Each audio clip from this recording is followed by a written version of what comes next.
Tudo começou no ano de 1908 com o psiquiatra Eugen Bleuler. Ele analisava o caso de um paciente que até então ele acreditava ser um esquizofrênico, mas começou a perceber alguns comportamentos não usuais nele. Ele tinha tendência a se isolar ao extremo.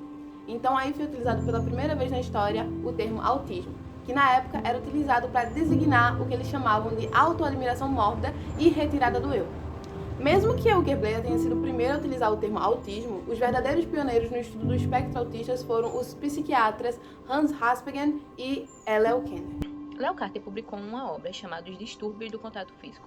Nela ela estava descrevendo como era a dificuldade que pessoas que têm autismo tinham desde o início da sua vida com mudanças, a rotina e também com contato físico. Essa era denominada assim de autistas, essas pessoas. Usou também o termo autismo infantil precoce, que são as características que apareciam desde a infância. Bom, desde a infância a gente consegue notar que as pessoas com autismo retêm algumas características. Asperger escreveu um artigo, A Psicopata Autista na Infância. As crianças que ele tinha analisado, elas tinham uma deficiência que, quando colocadas na sociedade, elas eram muito graves, como, por exemplo, falta de empatia, conversação unilateral, hiperfoco em determinado assunto, e também os movimentos delas eram muito descontrolados, descoordenados. E eles chamavam essas crianças de pequenos professores, porque elas tinham uma descrição muito nítida de determinado assunto. Apesar do autista já ser reconhecido legalmente como pessoa com deficiência, a sociedade tem dificuldade de reconhecê-lo como tal. Haja vista não possuir características aparentes por ser um transtorno de espectro mental. Situações de descaso com as necessidades de uma pessoa autista têm ganhado mais força na região de Carpina. E para falar disso com maior propriedade, nós temos aqui a Adriana Campelo, que além de ser a presidenta da Associação das Pessoas com Deficiência de Carpina, a APEDAC, também é mãe de um menino autista. As mães, os tratamentos que tem aqui pelos postos de saúde não dão o atendimento necessário para que essas crianças elas possam ter uma superação, né, na questão mesmo da fala, né, que existe essa ecolalia das crianças. Então, se eles têm uma fonoaudióloga que só atende eles de 15 em 15 dias pelo CAPS infantil, que foi implantado em fevereiro desse ano, né, há 14 anos que eu lutava para um CAPS infantil dentro da cidade de Carpina, e agora em fevereiro foi inaugurado um CAPS. Só que infelizmente ele não está atendendo a demanda da quantidade de crianças que estão chegando a esses CAPs. Então, eles estão com dificuldades na fala, eles têm dificuldade na terapia ocupacional que é precisa, a psicologia também muito difícil, e quiçá neurologistas, porque um tratamento hoje com a consulta neurológica, ela está saindo em torno de R$300, né? De R$200 se a gente fizer uma conversa antecipada com o médico para que ele possa dar, porque muitas mães que recebem o Bolsa Família, elas não têm condições de fazer esse tratamento.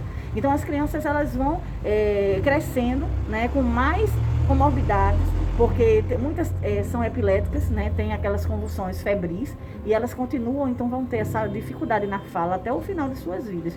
Então, assim, há essa dificuldade muito grande, né, na questão das terapias. Pessoas dentro do espectro autista podem apresentar dificuldades de comunicação e de interação social. Portanto, daí vem a sua dificuldade no processo de inclusão escolar.